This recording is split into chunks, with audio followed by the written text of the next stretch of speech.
Assalamualaikum warahmatullahi wabarakatuh. Ketemu lagi kita di pagi yang sangat cerah dan sejuk. Alhamdulillah, wassalatu wassalamu ala Rasulillah. Di sini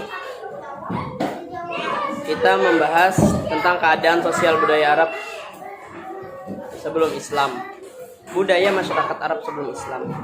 Jadi bangsa Arab sebelum Islam itu datang, ini memiliki sosial budaya yang menonjol dalam kehidupan masyarakatnya, yaitu ketujuh berbangga-bangga terhadap kelompoknya masing-masing.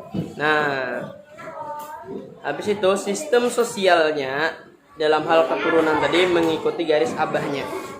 Hanya bin si anu, bin si anu, bin si anu, bin si, sehingga setiap akhir nama orang Arab itu selalu diikuti dengan penyebutan nama abahnya. Nah, kata bin untuk anak laki-laki dan binti untuk anak perempuan. Ini menunjukkan kebanggaan terhadap nenek moyang dari kabilah apa yang mereka berasal. Jadi masyarakat Arab itu sebelum Islam itunya hidup bersuku-suku, kemudian berkabilah-kabilah. Itunya kada mengenal rasa persatuan bangsa. Jadi kelompok ini hanyalah berdasarkan kabilah. Dalam hubungan kabilah itu ada namanya pertalian keturunan, rasa kesukuan yang kuat, kemudian hingga jika terjadi salah seorang di antara mereka itu teraniaya, maka seluruh anggota kabilah itu akan bangkit membelanya. Kemudian kabilah itu mempunyai orang yang terkemuka, yaitu orang yang terkemuka itu tadi dijadikan sebagai pemimpin. Itu pemimpin kabilah di tengah-tengah kaumnya sangat terhormat dan diistimewakan oleh kabilah tersebut. Nah, kebiasaan lain pada masyarakat Arab sebelum Islam ini adanya perbudakan. Jadi budak-budak itu dijual belikan oleh majikannya sebagai barang dagangan. Nah, jadi majikan memiliki kekuasaan terhadap budak. Oleh karena itu seringkali budak-budak itu diperlakukan tidak manusiawi. Setelah agama Islam datang, para budak itu dimerdekakan hidup bebas. Agama Islam ada membedakan manusia dari status sosialnya tetapi dari ketakwaannya. Nah, dalam ajaran Islam manusia yang paling takwa di sisi Allah adalah orang yang paling disayang oleh Allah, orang yang paling mulia di sisi Allah. Dalam bidang sastra seni, orang Arab pada masa sebelum Islam sudah maju. Mereka memiliki dudukan dulu. Mereka memiliki penyair yang terkenal. Bahasa Arab mereka itu sangat indah, syair-syair mereka sangat bagus. Dalam lingkungan mereka, seorang penyair juga sangat dihormati.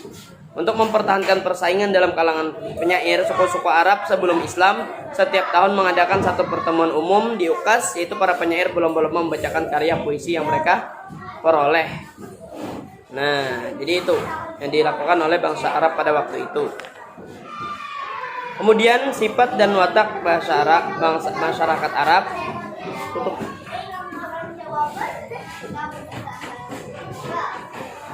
Nah, jadi Arab ini adalah Arab jahiliyah sangat keras. Mereka sering ketujuh berkelahi, habis itu hal yang halusnya yang sampai lagi berkelahi. Namun mereka juga terkenal pemberani, kewanian. Mereka dapat berjalan, kemudian berkelana sendirian di tengah padang pasir yang banyak tantangannya. Jadi sebab mereka selalu membawa pedang. Jadi sebab itu mereka selalu membawa pedang yang bergantung di pinggang. Jadi bangsa Arab pada zaman sebelum Islam bukanlah kelompok berdasarkan bani. Islam suka berkelompok berdasarkan bani, yaitu marga. Bani ini bisa disebut kelompok menjadi satu suku atau kabilah. Jadi kabilah ini kelompok yang terdiri atas beberapa bani atau marga tadi. Pernahkah pian-pian mendengar nama suku Quraisy? Suku Quraisy adalah salah satu suku di Makkah yang mana terdiri dari beberapa marga atau bani tadi. Di antaranya adalah Bani Hashim, Bani Muthalib, dan Bani Kilab. Jadi masyarakat Arab setelah membanggakan suku atau kabilahnya secara berlebihan, masing-masing suku atau merasa menjadi yang lebih baik, ingin paling berkuasa. Jadi akibatnya di antara kabilah itu sering terjadi perselisihan hingga terjadi permusuhan. Jadi masyarakat Arab jahiliyah memiliki tradisi atau kebiasaan adat istiadat yang turun-temurun, kemudian sangat buruk nih adatnya nih dari nenek moyang mereka, tercela tadi menurut agama Islam.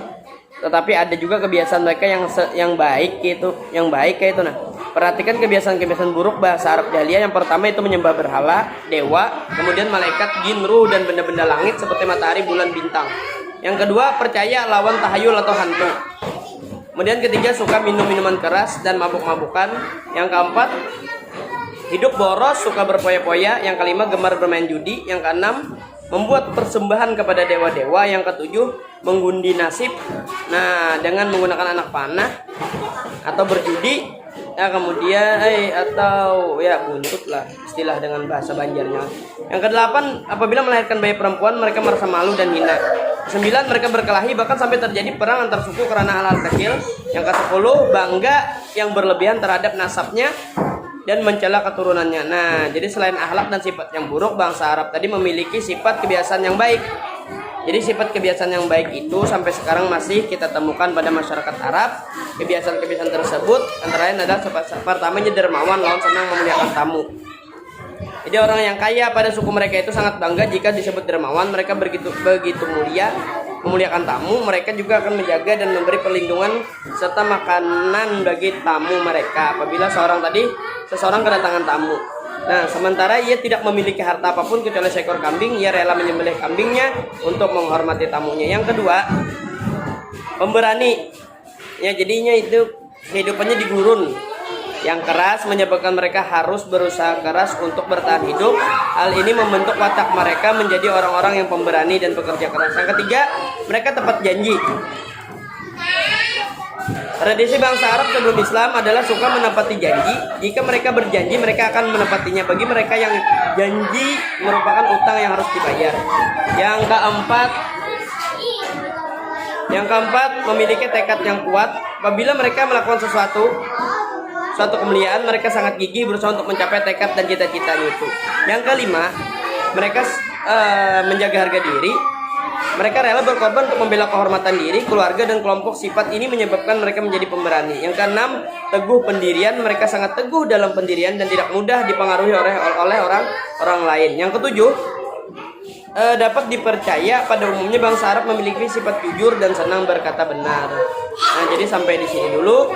Billahi taufik wal hidayah. Wassalamualaikum warahmatullahi wabarakatuh.